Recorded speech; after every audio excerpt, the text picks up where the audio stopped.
अब जैसा आपने बताया कि मिड कैप वहां पर भी चाल थमती हुई दिखी है, तो अगर मान लीजिए पूरा माहौल ये बनता है कि आपका ब्रॉडर इंडेक्सेस जो हैं वो हल्के चल रहे हैं, बैंक कंसोलिडेट कर रहा है, निफ्टी आईटी कंसोलिडेट कर रहा है, तो फिर निफ्टी को मतलब चढ़ाने के लिए वो फ्यूल कहाँ से मिलेगा?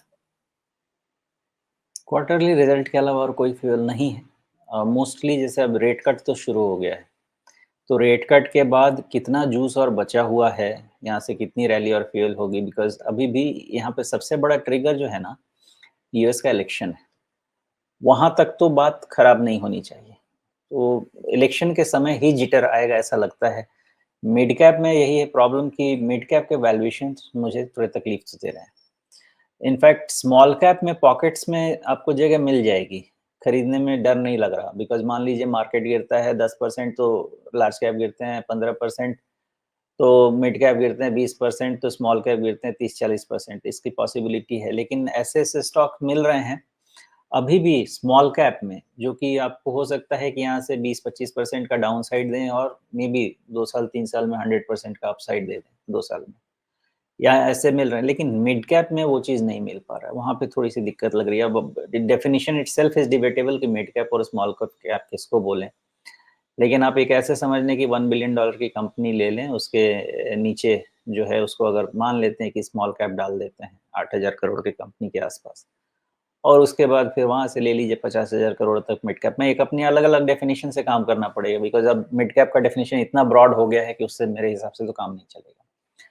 तो मिड कैप में अगर मान लेते हैं कि 25,000 करोड़ के ऊपर वाले मार्केट कैप में जाते हैं, तो वहाँ पे वैल्यूएशन वाला कंफर्ट बहुत ज़्यादा नहीं मिल रहा है। लेकिन 25,000 करोड़ के अगर नीचे रहते हैं, तो अभी भी पॉकेट्स में हैं कि थोड़ी-थोड़ी जगह पे अच्छे वैल्यूएशन वाली चीज़ें मिल रही हैं। माइक्रो कैप में नहीं मिल रहा, माइक्रो कैप में रिस्क हो जा रहा है, मतलब लेस देन 1000 करोड़ वाली जो करोड़ वाली कंपनीज़ हैं, उसमें यहाँ से रिस्क बढ़ रहा है, बिकॉज़ अटक गए तो लिक्विडिटी रिस्क जो है, वो बहुत ज़्यादा हो सकती है उसमें। तो अभी भी स्मॉल कैप में मुझे उतना ज़्यादा तो डर नहीं लग रहा, सेलेक्ट, ऑफ कोर्स सेलेक्ट, आपको कंपनी समझना होगा, बिज़नेस समझने होंगे। मिड कैप में ज़्यादा डर लग रहा है। जी, तो फिलहाल क्या इंडिसेज अपना काम कर चुके हैं और कंसोलिडेट करेंगे या करेक्शन आएगा? मिड कैप स्मॉल कैप में क्या होगा?